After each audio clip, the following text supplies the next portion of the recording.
Part 4. You will hear part of a lecture given to students in a food science department about safety standards. First, you have some time to look at questions 31 to 40.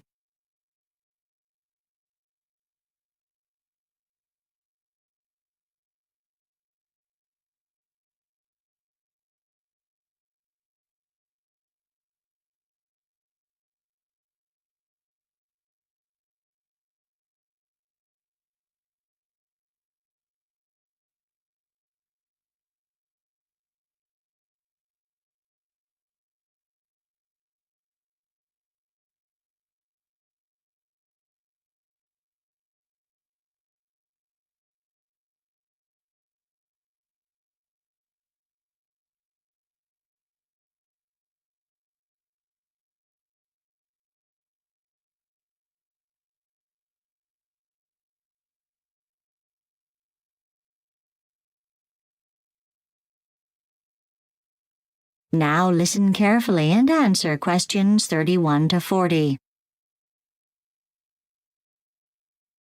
Good morning, everyone. In today's lecture, I'm going to talk about food safety and the factors involved in setting standards for the food industry with particular reference to the situation here in Australia. Now, before anyone can decide what kind of standards need to be set for ensuring that any specific food product is safe, scientists have to carry out a risk assessment. And in doing this, they have to consider several potential problems. Firstly, they have to consider the ingredients of the product. They have to decide whether any of these might make the finished product more susceptible to harmful bacteria. Then, they have to consider the process used in the preparation of the food, and whether or not it includes a step designed to eliminate unwanted microorganisms. After that, they've got to consider the way products are stored. For instance, in warehouses or cold stores, and distributed to retailers. And it doesn't end there. The analysts even have to be aware of problems that might occur after the food has reached the supermarket. Things like frozen foods being defrosted and then refrozen because the temperature fluctuated, or foods being kept past their expiry date. And finally, any assessment of the overall risk has to take into account the way the end users, consumers, normally handle food at home. So, as you see, the risk assessment is quite complicated.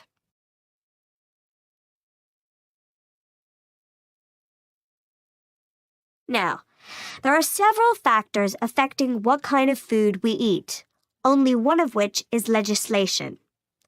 Another is the attitudes of consumers. A good example of this is the dislike that many Australians have for additives in their food, even when these additives are considered safe, and without them products have a shorter shelf life or a substandard appearance. This has led to the phenomenal expansion of the market for organic food in Australia. Another important influence on what we eat is the food industry itself.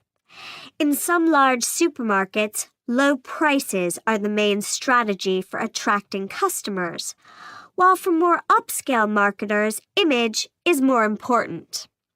But we should bear in mind, for all of them, the key consideration is profitability. Finally, there is the influence of the mass media, which is the most important source of information for most people. Unfortunately, this has a rather negative effect because, in general, they are not very objective. For one thing, the prime motivation of the media, as with the food industry, is sales, and this has a major influence on the way in which the topic is dealt with. A further problem is that news is regarded as a type of entertainment.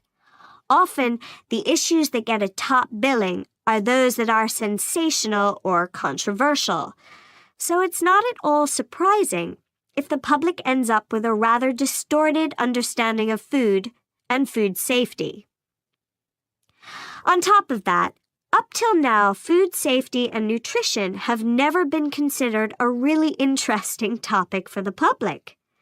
Very few TV or radio shows address the issues, and even those shows that are devoted to cooking or eating generally ignore them.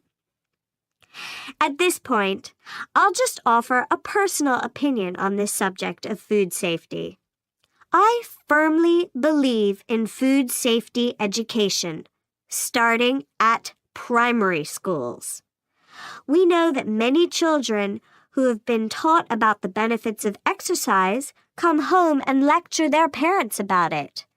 So, the same could be done for food and food preparation. And at the same time, the countless educational television shows.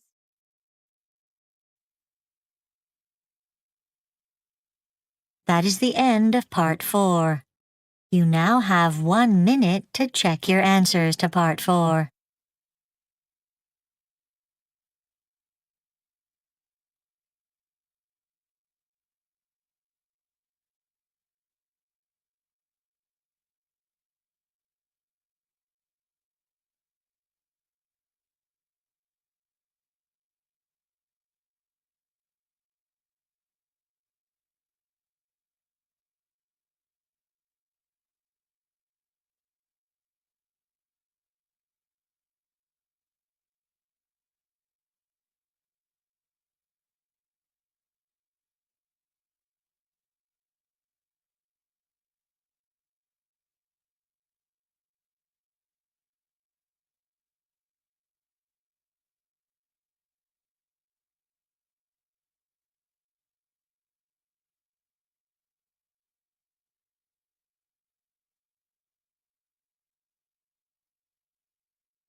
That is the end of the listening test.